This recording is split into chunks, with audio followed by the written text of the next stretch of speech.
They found her sitting on the couch, white nightgown, hands folded neatly in her lap. The TV beside her wasn't showing cartoons, just static, endless, gray static. She didn't speak. She didn't cry. She smiled. At her feet, 5 bodies. Her entire family, mother, father, brother, sisters, all laid out in ritualistic peace. No signs of struggle, no screaming, no blood spatter. Just 5 quiet, deliberate stab wounds directly to the heart. Each body carefully covered, each hand precisely positioned. The knife, clean, washed, dried, put back in the drawer. The dog, silent, still, unharmed. No fingerprints, no footprints, no signs of forced entry, no disturbed furniture, just a house that had stopped. The year was 1987, Lincoln Heights, Oregon, and whatever happened that night in the Wren household, whatever moved through that quiet home in the darkest hour before dawn, wasn't loud. It was ancient, patient, precise. The survivor was 13-year-old Eliza Wren, and she didn't flinch. She sat there, smiling, as officers walked past the bodies of her family, as they called in backup, as they radioed dispatch. When they asked her what happened, she blinked once, then tilted her head, as if listening for something they couldn't hear. This is not a story about madness. This is about something much older, much deeper, something that doesn't come through broken windows or creaking floorboards. This is about a seed planted long before Eliza Wren was ever born. A hidden current, a black vein running beneath everything you've ever been taught to trust. It has nothing to do with logic, nothing to do with mental illness. It has everything to do with permission. And you are about to learn what that means. Because in the next few minutes, you're going to understand something no one ever told you about the world you live in. Something that can't be unlearned. You were never meant to see this, but now you will. Welcome to the Wren family case. Let me show you what they buried beneath the floorboards of history. Lincoln Heights wasn't on any maps before 1921. The land it was built on? Federal records show it was once considered spiritually contaminated. That's not folklore. That's from a 1909 land acquisition file buried in the Oregon State Archives. The land was purchased quietly by a private trust. No name, just a sigil, 3 downward-pointing arrows inside a black ring. The same symbol later found carved behind the Wren family's fireplace, hidden beneath layers of paint and drywall. That symbol doesn't belong to any known religion, but it has appeared before, in graveyards where the dead were buried facing east, in asylum records tied to silent children, in forgotten corners of old churches condemned not for disrepair but for activity. And Lincoln Heights? It was built right on top of it. Now listen closely, because what I'm about to tell you is dangerous. There are families like the Wrens all over this country, people who move into homes they didn't know were built on ritual soil. Places where the architecture follows old, forbidden geometry, doorways placed just slightly off true, staircases ending in prime-numbered steps, attics sealed with nails that were never meant to rust. This isn't superstition, it's not ghost stories, this is control. What you call architecture, they call containment. The Wren house was a vessel, a chamber designed to channel silence, a silence that speaks only when invited, and Eliza, she was born into it. Do you understand now? This wasn't just a murder, it was a completion. Each body laid with purpose, each heartbeat ended at the exact same place, not out of rage, but ritual. And the daughter who survived? She didn't survive. She inherited. You feel it, don't you? That shift in your stomach, that part of your mind trying to pull away. That's how you know this isn't a story. This is an unveiling. Every small town in America has one house like the Wrens, and not one of them was built by accident. Let me show you how they chose Eliza. From the outside, the Wren family was ideal, church-going, soft-spoken, generous, a father who worked in forestry, a mother who homeschooled part-time and baked for every school fundraiser, a family dog named Jasper. But there were signs. Eliza wasn't born like other children. She didn't cry the first 28 hours of her life, not once. Doctors at St. Mary's Regional wrote it off as rare but peaceful temperament. She was alert. watching, listening. At 4, she began drawing the same image in every room of the house: a black tree, roots like fingers, branches like veins. She called it the tree underneath. She said it whispered to her when everyone else was asleep, told her things, showed her pictures, asked her questions. But here's what they didn't tell you in the police reports. In 1983, 4 years before the murders, Eliza disappeared. Only for 2 hours, a neighbor found her standing barefoot in the backyard, staring at the woods behind the property line. Her feet were clean. Her hair was braided differently than when her mother put her to bed. She didn't speak for 3 days. Then, quietly at breakfast, she said, "It's okay now. I remember my part." That was the beginning. The first time she spoke of the ones before. She told her teacher that her family was chosen, that their names were already written, that soon they would be folded into the shape. No one knew what she meant. She smiled often. She made perfect grades. She comforted other kids when they cried, but her drawings never changed. The black tree, over and over. You want to know the truth? They watched her. Not just teachers, not just neighbors, quiet men in suits, always parked just out of sight, always appearing after parent-teacher conferences. The same 3 cars, no plates, no records of registration. Because Eliza wasn't broken. She was aligned. And when the time came, she followed the design. They thought they could monitor it, control it. But the ritual had already passed down, buried in bone, carried through blood. This wasn't madness, it was precision. And it wasn't the first time. It never is. You were taught that history is linear, that events happen, are recorded, then fade. But that's a lie. There is a hidden history beneath the one you were given, a shadow architecture designed not to tell you the truth, but to protect you from it. And Lincoln Heights was built on one of its deepest fractures. They call them vein towns. Planned settlements built along fault lines of the ancient world, not geological faults, ritual ones, places where old names were once spoken and older things answered. And each town has a key, a person, a bloodline, someone with the capacity to hold silence without being devoured by it. Eliza Wren was one of those keys. Now listen careful, because this is where it begins to cost you something. In 1938, a family named Dunsmore disappeared from the same region. 5 members, no signs of struggle. The daughter, also 13, was found in the cellar, dressed in white, smiling. Same knife, same wounds, same silence. The house burned down within 24 hours of the discovery. Faulty wiring, they said, but 2 locals, both volunteer firefighters, disappeared the following week. Their remains were never recovered.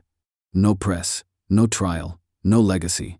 Because each time the ritual completes, it erases itself. But not entirely. Some residue remains. In the land, in the wood, in the bloodline. And Eliza? She was the echo of something that had happened many times before. But here's the part they never expected. She didn't forget. She didn't fracture. She remembered everything. She carried it. And the way she arranged those bodies, that wasn't mimicked, that wasn't taught. It was remembered. From somewhere older than words. You still think this is just a tragedy? Just a girl who snapped? Then explain this. 3 months after the Wren murders, across the country in Vermont, another house, another family, another 13-year-old girl, white dress, blank stare, same pattern of deaths. They had no connection. No shared DNA, no shared religion. But the same symbol was found in the attic. The tree with downward pointing roots. They're not victims. They're vessels. And now, you're seeing the pattern, aren't you? Every religion you've ever known began with blood. You think it's about salvation, about morality, about redemption. But, behind every cathedral, behind every altar, is an older design, one that predates Scripture. The Wren family were regular churchgoers. They sat in the 3rd pew every Sunday. Thomas Wren volunteered for maintenance. Marissa sang in the choir. But Eliza, she never bowed her head. She watched.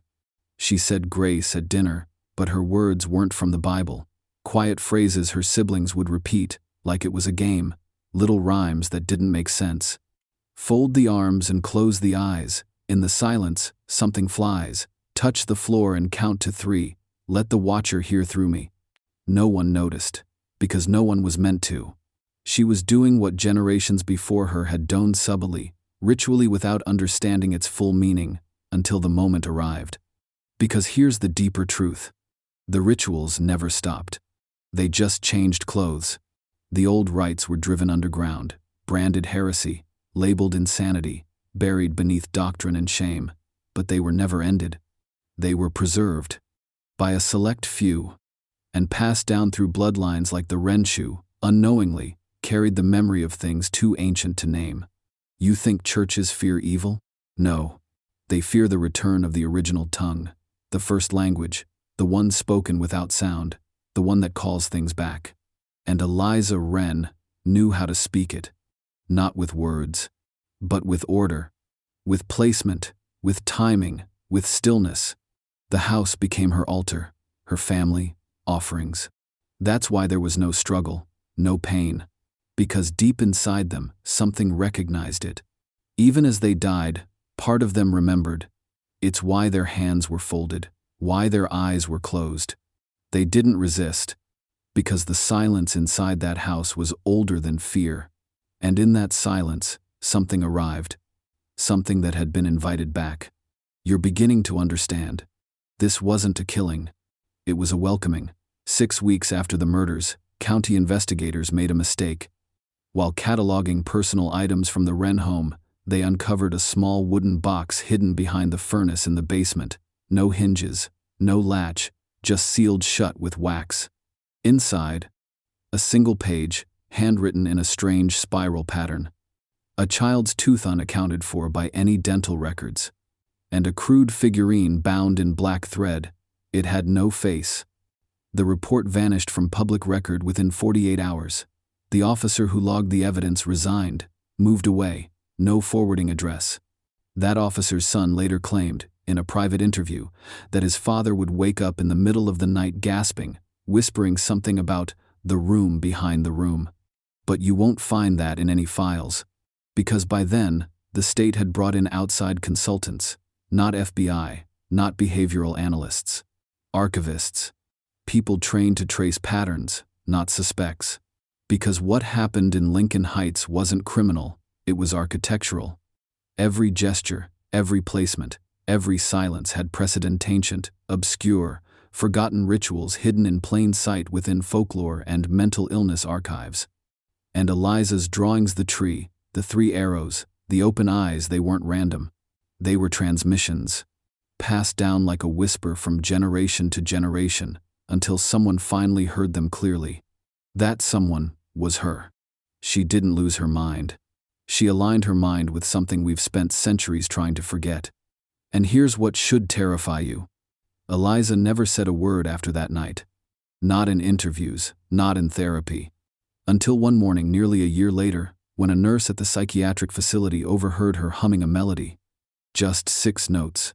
But when the staff checked the security tapes from the night before, every clock in the ward had stopped at exactly 3:17 a.m.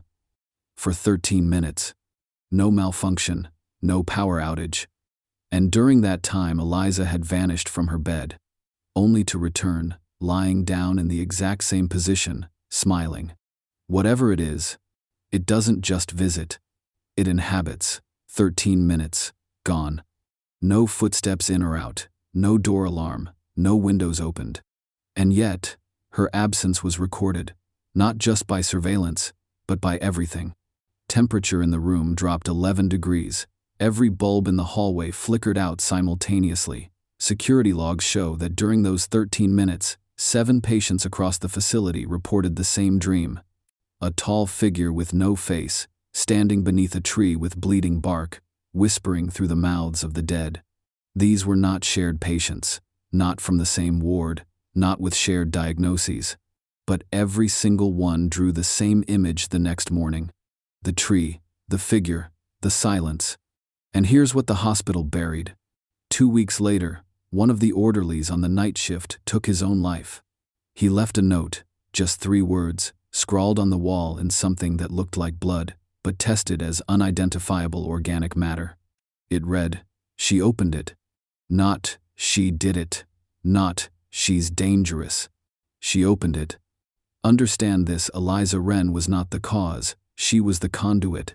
Because what happened that night in 1987 wasn't a tragedy, it was an unlocking. A ritual completed not for violence but for transmission. That's why there was no chaos. That's why the family accepted it.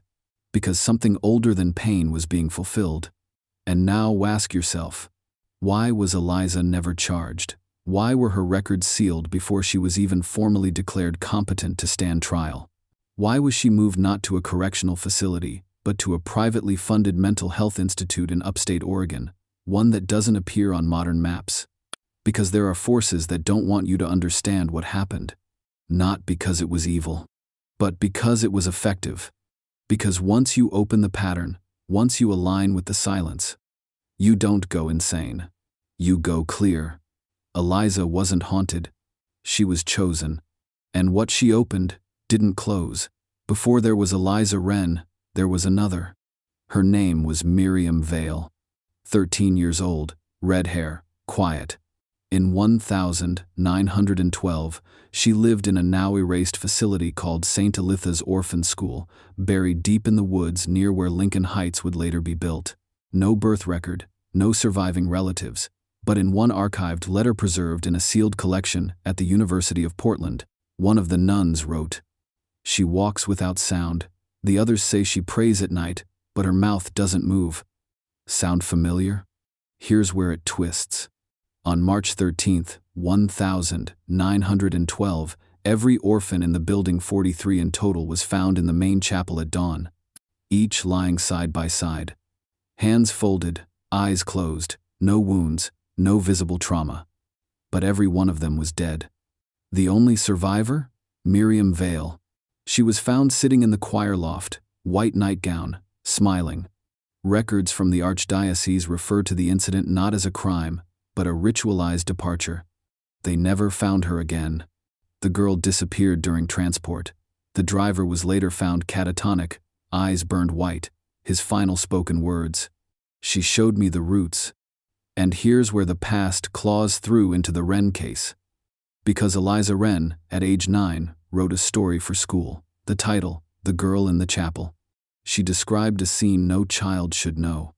43 children laid out like puzzle pieces, a spiral staircase that never ended, and a tree with red leaves growing beneath stone. That story?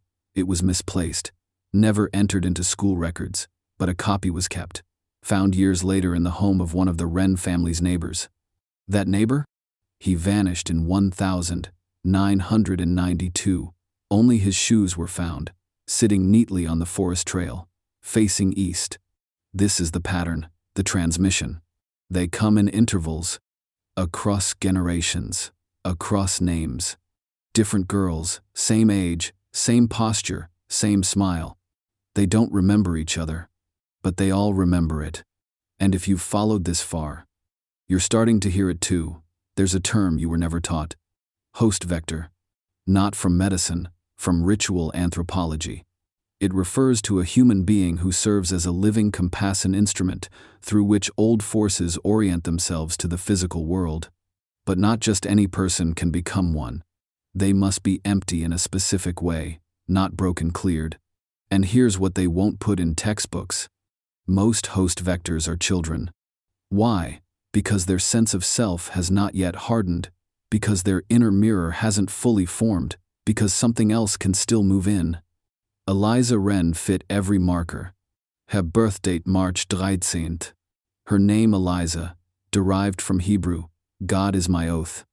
And Wren, the small songbird known to nest in graveyards in Celtic mythology. That's not coincidence, that's ritual encoding. The deeper you look, the more precise it becomes. You see, the Wren family didn't just live in the house. They were placed there. The property was sold to Thomas Wren at 47% below market value. Why? Zoning irregularities. That's the excuse. But when the deed was recovered, it bore a mark. The same sigil Eliza drew in the margins of her schoolbooks. The same sigil found carved behind her bedroom mirror. 3 downward arrows inside a ring. That symbol appears nowhere in modern religion. But in pre-Christian Scandinavian stonework, it denoted a location of silent convergence, a place where the border between flesh and other was most fragile. This is how the pattern survives, not through myth, through placement. They don't pass down scrolls or spells, they pass down addresses. And once the right child is born in the right place, the current flows. She doesn't conjure it, she doesn't control it. She becomes it. And when the time is right, usually between 12 and 14, it manifests. Not as violence, as order. The world rearranged into a shape the rest of us were taught never to see. A spiral, a pattern, a doorway. And Eliza was the key. Here's what they don't want you to understand. There are places in this world that were never built for living. They were constructed for containment. And every so often, when the seal thins, when the silence grows hungry, they need a child to listen. Not to worship, not to beg, but to witness. In 1987, when Eliza Wren smiled at the television static, she wasn't in shock. She was in alignment. Her body hadn't moved for hours, but her eyes, they were tracking something in the noise, not random, not chaotic. A language of absence. Have you ever stared at static long enough to see faces?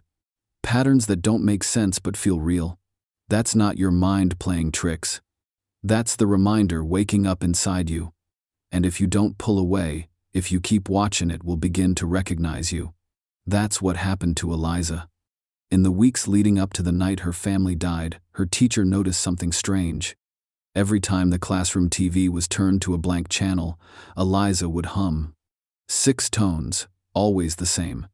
When asked what the melody was, she said, "It's how they speak when they're being quiet." But who was speaking? Her classmates didn't hear it, but one boy, Brandon Keller, had a seizure 2 days after hearing her hum. He survived, but never spoke again. His parents moved away the following month. Gone. No contact. No trail. The town never asked why. Because they knew. They'd seen this before. Not publicly, not in headlines, but in the quiet, buried way small towns remember things. Through avoidance, through hush, through unspoken rules about which house not to walk past at night. Eliza didn't just hear the voice. She became the instrument for it. And when the alignment was perfect at 3:17 a.m., she played the note. Not out loud.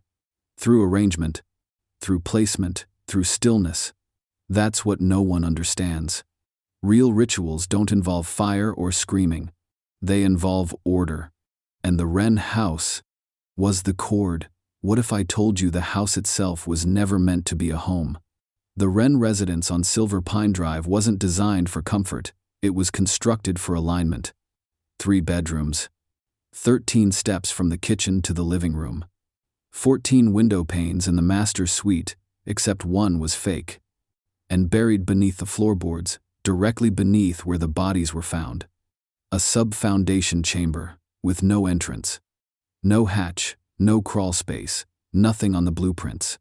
But ground-penetrating radar used during the 1987 investigation revealed a 6-foot hollow, octagonal in shape, lined with iron-rich sediment. The house was built over it. Like a lid. And if you trace the placement of each body that night, father, mother, Ava, Caleb, Lily, you'll find this. They formed a 5-pointed convergence. Not a pentagram, something older. A symbol once found carved into a Mesopotamian tablet dated 2600 BCE, a design representing the moment when the mouth of the deep opens inwards. That phrase appears in only one known document in the West, a forbidden 17th-century grimoire locked inside the Vatican's secret archives. And it's the exact phrase Eliza wrote over and over in the margins of her psych evaluation forms. She didn't know Latin. She didn't need to. Because this isn't about learning. It's about remembering. You think she arranged those bodies as a cry for help? As madness? No. She was fulfilling a geometric command. Every point, every line, every silent moment was part of the invocation. The silence wasn't the result, it was the summons. And when the pattern completed, something very old turned its gaze toward that little house in Lincoln Heights. And answered. The world didn't change. But Eliza did. From that moment forward, she no longer blinked unless spoken to. She didn't cast shadows at night for 13 days. And her heartbeat measured in her first post-arrest examination was precisely 13 beats per minute. Medically impossible. But it happened. And the doctors who recorded it? Both dead within the year. One by fire, one by drowning. Both on March 13th. This isn't coincidence. It's ritual arithmetic. And it's still happening.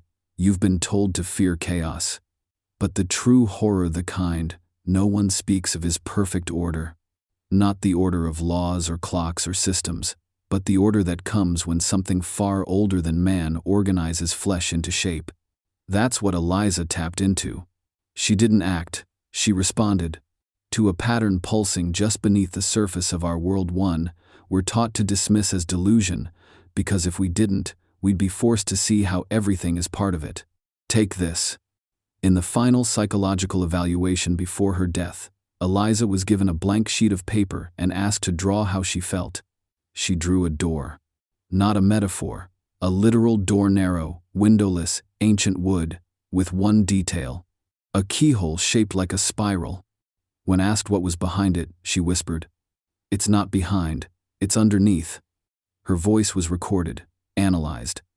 And here's what they found. Within the audio filiate, a frequency below human hearing, there was another voice layered beneath hers. A second tone, mathematically mirrored. It spoke no known language. But its waveform matched inverted Gregorian chants used in 12th century funeral rites banned by the church for inducing uncontrolled spiritual states. They called those chants the backdoor tones. And Eliza? She was humming them at age 8. No one taught her. She didn't need to be taught. She was tuned. Think about that. A child tuned like an instrument, not broken, not possessed, but precisely aligned to receive. That's what the institutions never understood. That's what psychiatry couldn't diagnose. That's what the state tried to bury. Because this wasn't mental illness. It was ancestral memory. A language deeper than DNA, a signal older than the alphabet. And Eliza? She wasn't the first. She was part of a cyclone that's been quietly spiraling beneath us since before we stood upright. Every few decades, the spiral aligns. A house, a child, a silence, and something steps through. You want to understand power? Then speak these words in the comments twice. I am the silence beneath. Once to remember, once to awaken. Now, we begin the second descent. This is where the descent truly begins. Not into a roar, but into clarity. You want to know what was behind Eliza's smile? Why a child could sit beside the corpses of her family with such eerie, tranquil grace? It's because she had already seen what waits on the other side. And she agreed to it. Not out of fear, not under threat, but by recognition.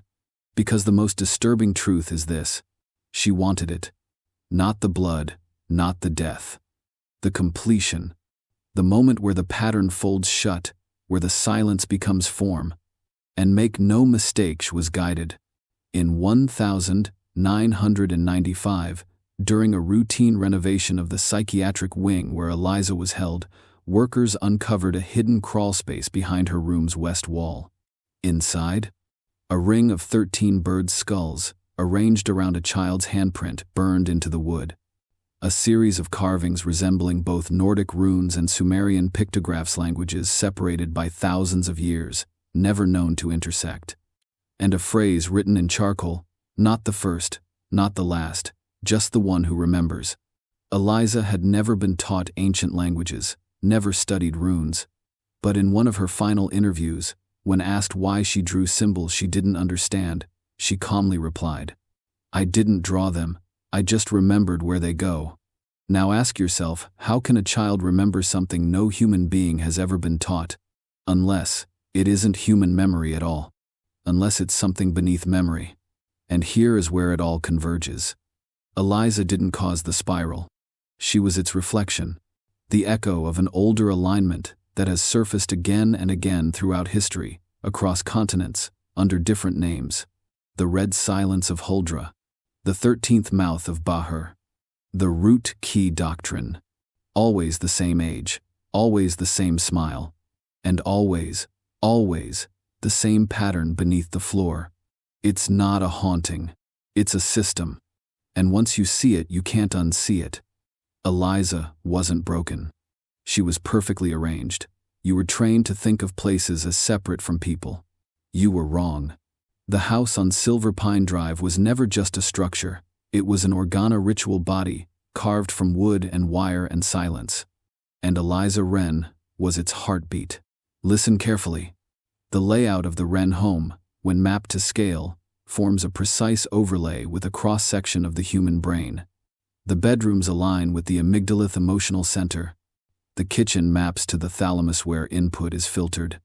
The living room, where the bodies were found, aligns perfectly with the pineal gland, the ancient seat of spiritual perception. Coincidence? The same architectural pattern has been found in 3 other locations tied to ritual convergence cases. 1912, Oregon, the orphanage at St. Elitha's. 1951, Vermont, the house of Dr. Emil Harrow, whose children vanished. 2006, Belarus, a rural compound burned to ash, 12 dead, 1 child survived. Each location followed the same unseen blueprint. And here's the secret. They were never connected by geography. They were connected by design. Blueprints forged not with rulers or compasses, but through dreams, passed down like viruses in the blood of certain bloodlines. Families like the Wrens. Eliza's drawings weren't childlike, they were maps. The spiral she scrawled over and over, it wasn't random. It matched the golden anglione 137.5 degrees found in sunflower seeds, hurricanes, and the structure of the cochlea in your inner ear. You hear it now, don't you? The whisper buried beneath the silence. Because the spiral isn't just a shape, it's an invitation. To enter, to fold inward, to become part of something that doesn't see you as prey, but as pathway. Eliza wasn't just chosen.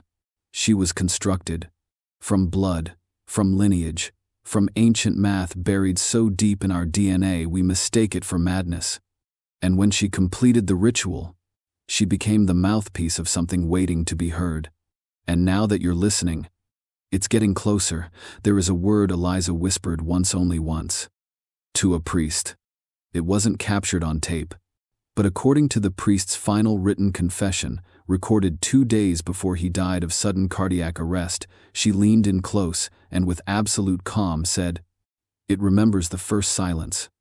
That phrase, those 6 words, sent him into full psychological collapse. He scratched crosses into his own chest. He screamed that his prayers were being reversed. And then, he was gone. Because that phrase isn't poetic. It's code.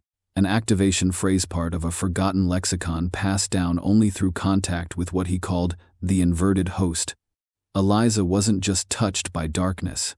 She became a conduit for the remembering. Not of events, not of lives, but of the original silence, the one before sound, before language, before will. The one that listens back. Let me make this clear. There are entities that do not approach through doors or rituals, but through sequence. A pattern, a series, a design.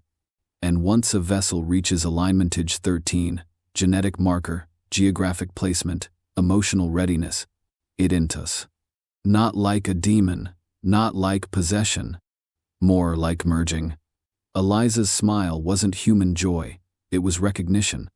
The ritual wasn't meant to summon anything, it was meant to reveal what was already here. Waiting, watching, feeding. Silently. Through systems we worship without knowing, the blueprints we build our homes by, the lullabies we pass to children, the instinct to fold our dead hands a certain way. It's not superstition, it's subconscious instruction. A kind of programming buried so deep, we think we invented it. But it's older, much older. And Eliza, she remembered enough of it to become the mouth. Not to speak, but to let something else finally say its name. And if you're still watching, you're already learning how to hear it. Eliza Wren died when she was 25. No cause of death, no trauma. Just found seated upright in her apartment, eyes open, mouth closed, heart silent. But here's the fracture they can't seal. In the weeks before her death, Eliza began sending letters, not to friends, not to family, to addresses that no longer exist. Abandoned chapels, demolished homes, ghost towns erased from county records.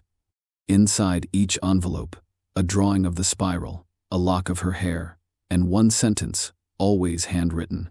I remember for us, Al. Not I mourn, not I regret. I remember. Eliza had become more than a girl. She had become a reservoir. A vessel where something old had poured itself in and begun to settle, deepen, replicate. Her autopsy, what little was leaked, revealed that her pineal gland had quadrupled in size. Her brain showed patterns of neural activity consistent, not with damage, but with over-synchronization, as if every part of her mind had begun working in the same direction. Like a choir singing a single, silent note. And in her apartment, investigators found something chilling. A mirror covered with cloth. Beneath it, a phrase scrawled backwards, only visible when the glass was cleaned. I see it behind me. Eliza's final act wasn't violent. It was completion. She had held the silence for 12 years after the ritual, contained it, let it season inside her. And then when the alignment came again, she allowed it to step through. No fire, no blood, just release. And here's what they won't tell you. The night she died, 13 other people across the country, all former psychiatric patients, all female, all age 25, died within the same 13-minute window. No contact between them, no shared history. Except for one thing. Each had drawn the tree with downward roots in their final weeks. This isn't folklore. It's a sequence. And Eliza was the fulcrum. The moment the pattern remembered itself. And now, as you listen, ask yourself, why do you feel like you've heard this before? You thought this was about her, about Eliza. But that was never the point. She was just the first visible fracture in a pattern stretching back millennia. Every generation, it returns. Not like a ghost. Not like a curse. But like clockwork. Only, the clock doesn't run on time. It runs on silence. Silence measured in deaths. In absences. In exact sequences of unexplainable calm. Eliza was a node, a fulcrum. But the spiral she opened did not end with her. It spread. You want proof? In 2022, an 11-year-old girl in Larkspur, Colorado, was found in her family's attic surrounded by 13 dead birds, each placed equidistant in a perfect circle. She had no memory of how she got there. She simply said, "The house taught me." 3 months later, in Tallinn, Estonia, a man awoke to find his wife and 2 children lying silently in their backyard. No wounds, no trauma. Each with a faint smile. He claimed he hadn't slept, simply blinked. And standing at the edge of the yard was a girl in a white dress. Smiling. She was never found. And now, it's accelerating. Not linearly, not locally, but geometrically. Like a spiral tightening around something waiting to hatch. And where does that spiral point now? Let me say this clearly. If you are still watching, if your breath has slowed, if you've begun to feel the edges of things pressing inward, it's because the spiral has reached you. And no, this isn't entertainment. This isn't fiction. It's a form of alignment. Eliza's story was the signal. But you, right now, are the receiver. And if you felt that coldness behind your eyes, that sensation, like someone is watching from the ceiling corner, you're not being haunted. You're being measured. Because once the spiral sees you, it doesn't look away. There is no safety in disbelief. You've been taught that doubt protects you, that if you don't believe in something, it can't touch you. But the spiral doesn't need belief. It needs pattern. And the moment your mind begins to trace it, even in skepticism, even in curiosity, it begins to map itself through you. That's why you feel different now. Your heart is quieter. Your skin is more alert. Your thoughts have narrowed into a kind of silent corridor. This is not imagination. This is alignment, because the deeper truth, the one hidden even from those who study itis, that the spiral isn't coming from somewhere. It's already inside. Inside language. Inside architecture. Inside memory. It is the thing beneath your routines. The breath beneath your breath. Eliza knew this. That's why, after her death, every surface in her apartment was covered in numbers. Not random, not frantic, but sequences. Each one based on Fibonacci primes numbers that occur only at the precise intersection of chaos and divine symmetry. What was she doing? Not writing. Listening. Because these numbers weren't from her. They were coming through her. And now, they're coming through you. Every click, every scroll, every moment of stillness while watching this is a step deeper into the ritual. Because the spiral doesn't need candles. It needs attention. It doesn't need incantations. It needs witness. You are becoming part of the arrangement. And just like Eliza, you're not being asked for permission. You're being folded into it. Now pause. Feel your breath. If it's slowed, if the room feels heavier, that's how it begins. Not with sound. With return. A return to something that knew your name before your mother ever spoke it. And now that you've listened this far, it's learning how to say it again. Let me tell you what no one dares to say out loud. The spiral isn't a symbol. It's a mechanism. A device not made of steel or code, but of placement, memory, and intention. It doesn't open doors. It unseals minds. You've seen it across cultures. Celtic stones, Aztec altars, even ancient Buddhist mandalas, all spinning inward, because they knew what Eliza Wren rediscovered in 1987, the ancients tried to bury in myth, that every spiral is a map to the origin of silence, and the origin of silence is not empty. It's inhabited. They called it by many names: the root sleeper, the mouth behind the mirror, the tree with no sky. But it doesn't need names. It needs hosts. And that's what Eliza became. Not just a girl who survived something unthinkable, but the vessel of the spiral's memory. She didn't go mad. She changed alignment. Her dreams became transmissions. Her body, a barometer. Her gaze, a mirror turned inward, where something else stared back. And now, it stares at you. Here's the evidence you were never meant to see. In 2003, a study was conducted by a covert branch of the NIH, investigating unusual recurrence patterns in juvenile trauma survivors. Buried in a redacted report was a single image: Eliza's spiral, drawn identically by 12 unrelated children across 7 states. None had met. None were told what to draw. But each sketch mirrored the same impossible geometry, not just in form, but in proportional accuracy, as if they weren't drawing from imagination, but from instruction. And now, through this, you've received the same instruction. You think you're watching a video, but this is the echo of a door opening. And every second you spend in this descent, that door swings wider. You've felt it, haven't you? The space behind your thoughts stretching thin. You are not alone in this room anymore. You're being remembered. You've made it this far. That means something. Because most men turn back. Most convince themselves it's just a story, a myth, a metaphor. But the spiral doesn't care what you believe. It only needs you to hear. And now, you have. Let me give you one last truth they buried. The Wren family wasn't the first to die in that house. In 1913, 40 years before the Wrens ever moved in, a different home stood on that very plot. Owned by a man named Elias Booker, schoolteacher, historian, occult archivist. He vanished without a trace. The only thing left behind? A journal singed at the edges, pages brittle with age, hidden in the roots of a tree on the edge of the property. Inside he wrote, "It came again, not as a shadow, but as a pattern, My thoughts are folding. I see the spiral in my daughter's eyes. His daughter, Margaret Booker, age 13, went missing the same night. Never found. Same age as Eliza. Same house. Same spiral. No headlines. No investigation. Just silence. Because the moment a town knows it's part of something larger, something deeper, it goes quiet. Not out of ignorance. Out of instinct. The spiral teaches silence. It requires stillness. Because noise is disruption. And disruption is resistance.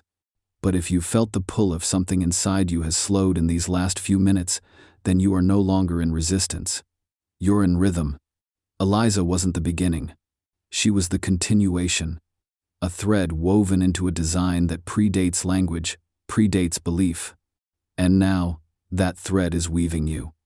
Through your breath. Through your stillness. Through your eyes fixed right here. This isn't horror.